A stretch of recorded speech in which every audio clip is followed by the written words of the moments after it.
یونس علیہ السلام نے جب وہ مچھلی کے پیٹ میں چلے گئے، انہوں نے مائنڈ کیا تھا ایک بات کو، اللہ نے ان کی امت کے لیے سزا تجویز کر دی تھی اور کہا تھا کہ ان کو سنا دو جا کے، ان کو بتا دو جا کے کہ میں ان پہ عذاب نازل کرنے لگا ہوں۔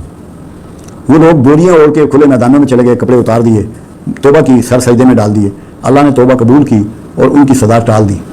جب سزا ٹالی اور کہا یونس علیہ السلام سے کہ لوگوں کو بتا دو، تو انہوں نے دل میں اس کو محسوس کیا کہ لوگ مجھے جھوٹا نبی سمجھنے لگ پڑیں گے، تو اللہ نے ان کو مچھلی کے پیٹ میں پہنچا دیا۔ مگر اللہ کی سنت یہ ہے، جیسے اللہ نے توبہ آدم کو سکھائی ایسے ہی توبہ یونس کو سکھائی۔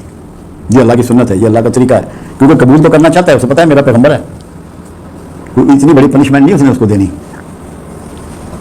تو کیا دعا سکھائی؟ لا الہ الا انت سبحانک انی کنت من الظالمین، اے اللہ تو عبادت کے قابل ہے اور تو ہی پاک اور بے عیب ہے، بے شک میں ظالموں میں سے ہوں۔ یہ اقرار ہے جو بندے نے کرنا ہے، یہ اقرار سکھایا۔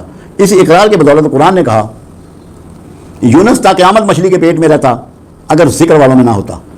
تو ذکر والے کون ہوئے؟ جو آیت کریمہ پڑھیں گے، جو اپنے گناہوں کا، اپنی خطاؤں کا اقرار کریں گے، اللہ کی پاکی کا، اللہ کے الہ ہونے کا اقرار کریں گے،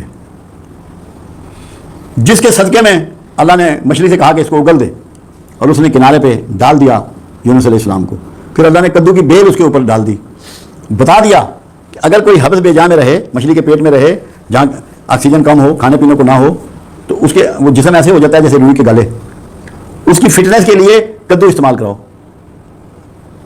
یہ اللہ نے مہربانی کر دی۔ تو آج کریمہ وہ ذکر ہے جو بہت بڑی فضیلت کا باعث ہے، اور کوئی مصیبت، کوئی پریشانی رہتی نہیں اگر آپ اس کو اپنی زندگی میں داخل کر لیں،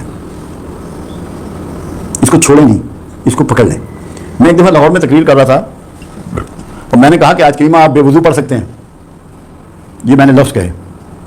ایک صاحب تھے، کوئی پتہ نہیں کون سے مکتبہ فکر کے تھے، وہ ظفر صاحب کے پاس گئے، میں تو واپس آ گیا جیل میں لیکچر دے کے۔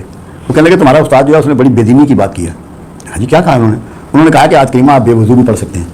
میں نے کہا ان سے پوچھیں، انہوں نے مجھے فون کیا، مولوی صاحب نے جو انہوں نے ٹیلیفون کیا، کہنے جی آپ نے کہا ہے۔ میں نے کہا محترم یہ تو بتاؤ یونس علیہ السلام مچھلی کے پیٹ میں وضو کرتے رہے تھے؟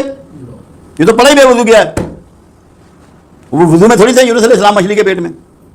اس لیے یہ اس بیماری میں مبتلا نہیں ہونا کہ بڑا گرم ہے، بڑا جلالی ہے، کوئی نہ جلالی ہے نہ گرم ہے، اللہ کا اسم ہے، اللہ سے معافی اور توبہ کا ایک انداز ہے۔